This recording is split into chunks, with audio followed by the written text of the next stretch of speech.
What do you think the biggest division is between millennials and Zoomers and the older Gen Xers and beyond? It's a really good question, because I think, a lot of the book is separating generational myths from realities, because there's a lot of nonsense and stereotypes about generational difference, and maybe we'll come on to, I'm sure, some of the stereotypes, but there are real differences as well, and that's why taking a generational perspective, I think, is really useful. You need to understand what is truly different in the experience and attitudes, behaviours of generations if you want to understand where we are now and what the future looks like, because generations are a key element of how societies change. And I was thinking about your question, because it is a good one, and I think the main thing that is different is more about the context than particularly the economic context between that kind of millennial and then younger group, and then parts of Gen X, and then up to baby boomers, because the economic context has just changed hugely for them, not just with the economic crash in 2008, but in the run-up to that, wages were already stagnating.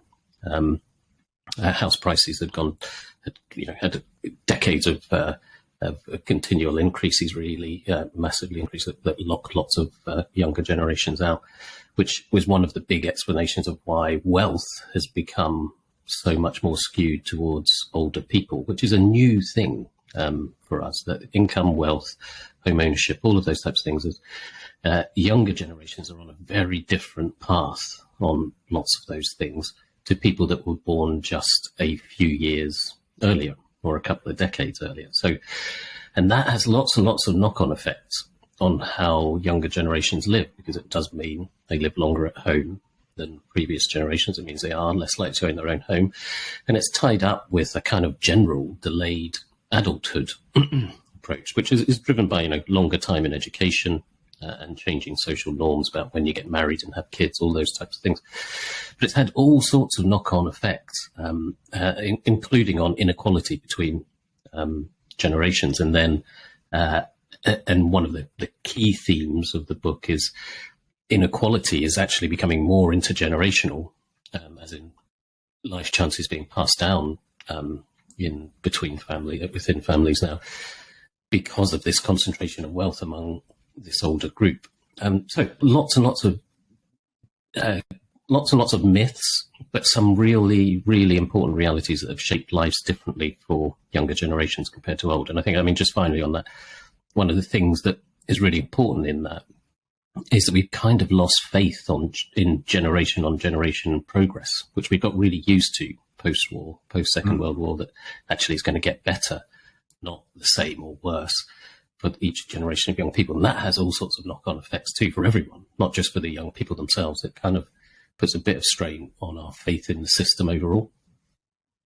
Thanks for making it all the way to the end of the podcast. Don't forget our sponsor, ExpressVPN, and my book, Brexit, The Establishment Civil War, can both be found in the links in the description below. And also, please like, share, and subscribe to this podcast. It's the best way to help us grow. Until next time, thanks for listening.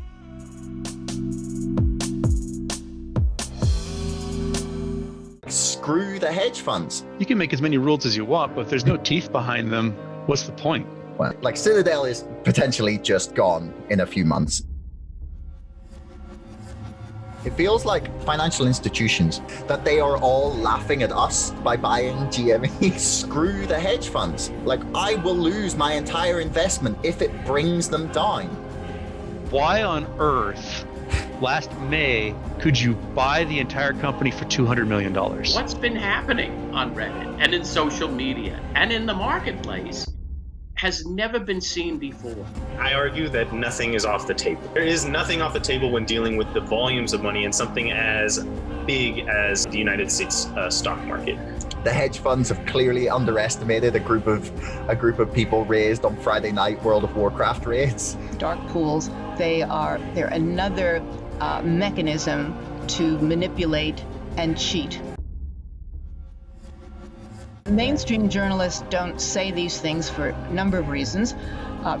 One is their sources are the people that I'm talking about, and so they can't call somebody a crook Superstonk and the other communities that have emerged are a hive mind, the likes of which we have never seen before. It's madness and brilliance, insanity and genius all rolled into one.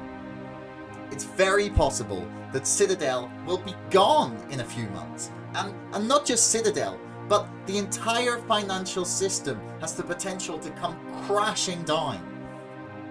These crooks continue to gamble recklessly with the world economy, and this could be the moment that they finally get their justice.